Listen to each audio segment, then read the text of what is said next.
Hello കൂട്ടുകാരെ, ഇനി നാളുകൾ പിന്നിട്ട് അടുത്ത വീഡിയോയിലേക്ക് വന്നു. ഞാൻ ഇന്ന് വീട്ടിലെത്തി.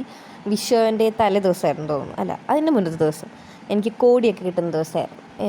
അത് കഴിഞ്ഞിട്ടുള്ള വീഡിയോ ആണ് പിന്നെ ഞാൻ കാണിക്കുന്നത്. കാരണം എനിക്ക് അതിൽ കുറേ വീഡിയോ ഒന്നും എടുക്കാൻ പറ്റിയില്ല. നല്ല ലേറ്റായിട്ട് വീട്ടിലെത്തിയിട്ടുണ്ടായേ. പിന്നെ വിഷുവിൻ്റെ തലേന്ന് നമ്മൾ പടക്കമൊന്നും പൊട്ടിച്ചില്ല. കാരണം എൻ്റെ വീട്ടിലൊരാട് ഗർഭിണിയായിരുന്നു. നല്ല ടൈം എത്തിയ ഒരു ഡേറ്റിലായിരുന്നു. അപ്പം ഞങ്ങൾ പൂത്തിരി മിക്കതും പൂത്തിരി തന്നെ. പടക്കമൊന്നും എൻ്റെ വീട്ടിലങ്ങനെ കത്തിച്ച് ഞാൻ അധികം ആയിട്ടില്ല. നേരെ ഫ്രണ്ടിലത്തെ വീട്ടിലൊക്കെ ആ ഒരു ഗംഭീര പടക്കം പൊട്ടിക്കലൊക്കെ ആയിരുന്നു. അത് വേറെ കാര്യം. പിന്നെ ഞങ്ങളുടെ പാത്തു മീൻസ് എൻ്റെ അച്ഛൻ്റെയും അമ്മയുടെയും താഴെ മകൾ എന്ന് പറയാം, അല്ലെങ്കിൽ എൻ്റെ വീടിൻ്റെ തൊട്ടടുത്ത് വീട്ടിലൊരു കുട്ടിയാണ്. അപ്പോൾ അവൾ ഞങ്ങളെല്ലാവരും കൂടെ പൂത്തിരിയൊക്കെ കത്തിച്ചു. അവൾക്ക് ആദ്യം ഭയങ്കര പേടി, അയാൾ നീങ്ങി നിന്നു കേട്ടോ. പിന്നെ ആൾക്ക് ആദ്യം ഒന്ന് കൈ വെച്ച് കൊടുത്തപ്പോൾ ആൾക്ക് കൊള്ളാം, ഇഷ്ടമായി. ഞങ്ങൾ കുറേ നേരം പൂത്തിരിയൊക്കെ കത്തിച്ചു. നിങ്ങൾ എന്താ പറയുക പൂത്തിരി?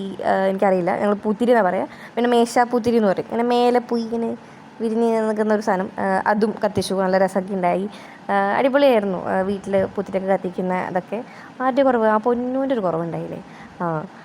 പിന്നെ ഞങ്ങൾ കുറേ നേരം പൂത്തിരിയൊക്കെ കത്തിച്ചു. ഈ ഒരു സാധനം ഉണ്ടല്ലോ, ഒരു കളറ് വരുന്ന പൂത്തിരിയാണ്. അത് കുറച്ച് ഡേഞ്ചറാണെന്ന് അമ്മ പറയും. അമ്മയ്ക്ക് തീരെ ഇഷ്ടമല്ല, അത് ഭയങ്കര പേടി. അമ്മ പറയും പൊട്ടിത്തെറിക്കുന്നൊക്കെ പറയും.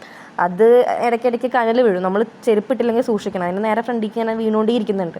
അത് ചിലപ്പോൾ വലിയ വലിയ കനലും ഉണ്ടായിരിക്കും. അത് തട്ടി ചെറിയൊരു മുറി എനിക്ക് വന്നു. ഇതിപ്പോൾ എൻ്റെ അനിയത്തി പറയുന്നുണ്ടാവും ഈ വീഡിയോ കണ്ട, ഇത് എൻ്റെ എല്ലാവരുടെ അടുത്തും പോയി പറഞ്ഞു, ഇപ്പോൾ ഇത് യൂട്യൂബിലും പറഞ്ഞല്ലേ എന്നൊക്കെ. പിന്നെ കുറേ നേരം ഈ കുഞ്ഞു കുഞ്ഞു കമ്പിത്തിരി നമുക്ക് ചെറുതായിട്ടൊരു എടുത്തേക്ക് തട്ടെങ്കിലും എന്താ പറയുക, ഇത് കുറച്ചും കൂടി സേഫ്റ്റി എനിക്ക് തോന്നി. പിന്നെ കുട്ടികൾക്കാണെങ്കിലും അതെ, ഇതിൻ്റെ കുറച്ചും കൂടി ചെറുതുണ്ട്, നല്ലതാട്ടോ അതെന്ന് തോന്നി. പിന്നെ ഇതിൻ്റെ പുക ഒബ്വിയസ്ലി അതത്ര നല്ലതല്ല.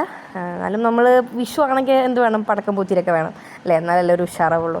പിന്നെ ഒരു മാലപ്പടക്കമൊക്കെ വേണം. പക്ഷെ അത് നമുക്ക് അടുത്ത വീഡിയോയിൽ കാണാം. കാരണം അത് മാമൻ്റെ കൂടെ, രണ്ടാം വിഷുവിന് മാമൻ്റെ കൂടെ പോയപ്പോൾ അത് എന്താ പറയുക, എല്ലാ പടക്കവും ആ വീട്ടിലുണ്ടായി. അപ്പം ഞാനത് അടുത്ത വീഡിയോയിൽ കാണിച്ചു തരാം.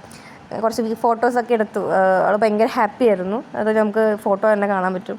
അപ്പോൾ എല്ലാവർക്കും ഹാപ്പി വിഷു. വീഡിയോ ലേറ്റ് ആയാൽ സോറി. ഓക്കെ, ഈ വിഷു ഒക്കെ ആകുമ്പോൾ നാട്ടിലൊക്കെ പോയി പൂത്തിരിയൊക്കെ കത്തിച്ച് ഫോട്ടോ ഒക്കെ എടുത്ത് സ്റ്റോറിയൊക്കെ ഇടുമ്പോൾ ഒരു സന്തോഷമുണ്ട് അല്ലേ. നിങ്ങൾ നിങ്ങളുടെ മെമ്മറീസ് ഷെയർ ചെയ്യും. Okay, bye bye.